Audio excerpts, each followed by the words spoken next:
So you are now ready to apply for the diversity visa lottery. One of the things, number one, is to see if you are eligible. Is your country eligible to apply for the diversity visa lottery? Why am I saying that way? Because the participation, the eligibility of you being allowed to apply for the diversity visa lottery lies on the country of eligibility, which is the country of birth. Regardless of the current citizenship status. Let me give you an example. Assume you are Kenyan, born in Kenya. Then with life you moved to Canada. You became Canadian by citizenship. Canada is not allowed to apply for the diversity visa lottery. But you are Canadian who was not born in Canada. You are Canadian who was born in Kenya. So you'll be allowed to apply as Kenyan by country of birth, regardless of citizenship. So on the diversity visa application, there will be a question. What is your country of birth? Question number 5, if not mistaken. You'll put country of birth. You'll put a place of birth. Place of birth in Kenya, place of birth wherever. Very few countries are not eligible.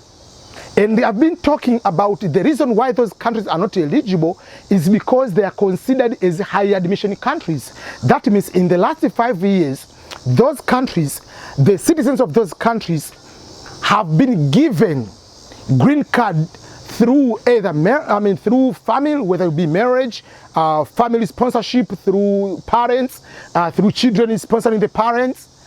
So it can be through that way or through work. If the country has over 50,000 people who have been given green card through family or through work sponsorship, that country is eliminated, is removed from the diversity visa lottery in the last 5 years. If that country number goes down, that country is going to be returned back to the application because it's considered now as low admission country. So you have to figure out if your country is eligible, which majority of countries are eligible at the moment. And even those which countries are being considered as high admission will be returned back, because for the last year, from March or April 2020 to March 2021, there are no immigration, there was immigration suspension, meaning people are not given green card at all. So for that particular case, it has affected for number of threshold of 50,000 for those high admission countries. So let's say you are eligible. That's number one. But last week, why am I insisting this one? Because last week I was talking to one person who was born in Kenya, but currently lives in South Africa. The mistake the person did, this is a very good question you have to see. Put your address, put where you live now, and put where you were born. So those are questions which are controversial to some people. You are born in Kenya or you are born in Tanzania. Let's say right now you live in Sudan, or right now you live in Ghana. So if you live in Sudan or live in Ghana, it doesn't mean that you are a citizen or you are born in Ghana. So the question will be, what country? Place and the country of birth. So we put the place of birth, Kisumu, Kenya. That's the place of birth. Then question number 6 is very important. Are you claiming the eligibility based on the country of birth? Question number 6. The answer is yes or no. I'm repeating. Question number 6 of the diversity visa lottery. When you are filling the form, are you claiming the eligibility of the diversity visa based on the country of birth? Your answer is supposed to be yes or no. So, if your country is eligible, automatically you are claiming eligibility based on the country of birth. The only reason you cannot claim the country of birth, assume, let's say you are from country A.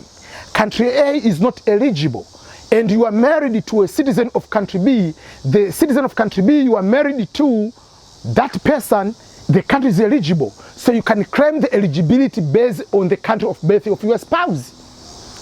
But the person put a mistake when they say, are you claiming the eligibility based on the country of birth? In most of you, the answer is supposed to be yes. If you are born in Kenya, no matter where you are, if you're born in Ghana, no matter where you are, whether you live in the US, whether you live in Canada, whether you live in Afghanistan, whatever country you live, you still apply as Kenyan based on the country of birth, regardless of your citizenship of that particular status. I know that some people are refugees, or they were refugees in Congo, but they are Rwandese. I know so many people from Rwanda and Burundi were born in Tanzania. When you apply for the diversity visa lottery, the country of eligibility is the country of birth, regardless of now. So the person made a mistake. So when they say, are you claiming the eligibility based on the country of birth, the person assumed it is the country where you live now. So put the South Africa saying no and put the country where the person lives. That was the huge mistake, because you have put the country of eligibility. When you win, you are no longer winning as Kenyan, or you are not winning as Ugandan, you are winning from as another country. According to the instructions, when you put the wrong country of eligibility, that's why you have to be very careful. When you ask even the country of birth, your country of birth is Kenya. Below Kenya there is Kiribati. Or the country of birth, let's say the country will be Somalia, then South Sudan, or Somalia, and maybe whatever, South Korea. South Sudan, South Korea. By mistake, you put South Korea instead of South Sudan in your country. If you win, you will be denied the visa. According to the instruction, they can feel sorry for you. They can, maybe it depends, but according to the instruction, putting a wrong of chargeability, putting the wrong country of eligibility is automatically denial of you being given the visa. So you have to make sure that the question number, each question has a very big meaning in the diversity visa lottery. So when you are asked, where were you born? Make sure, apart from the city, you can put a wrong city, that's not a big deal. But the country, you cannot put a wrong country. The city can be different. For instance, I'm giving an example. You were born in Kenya. But in Kenya, you were born in Kibera. But when you go to the birth certificate cannot say Kibera.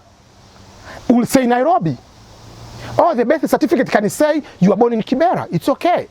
But when you go to get the passport is not going to put the individual smaller area you are born. It's going to put the bigger city or the bigger town where you are born. So instead of putting Kibera, will say Nairobi. They are not going to put you are born in Buguruni, Dar es Salaam. They will say you are born in Dar es Salaam, Tanzania. You see what I mean? They're not going to put the tiny street in Cape Town. They'll put Cape Town. That's where you are born in South Africa. So that is something you need to understand. You can put a wrong city. That will be okay. But remember, the city of birth, regardless where you believe you were born, it has to match with the passport. So go to your passport, and where there is written the place of birth, the city or town, whatever it is, which is written on your passport, is the one you are supposed to put there. For instance, if someone now asks me, where were you born? My answer usually, I was born in Tanzania. I'm not saying I was born in Kigoma particularly, because I'm talking as a country-wise. Because that's my passport says now at the moment.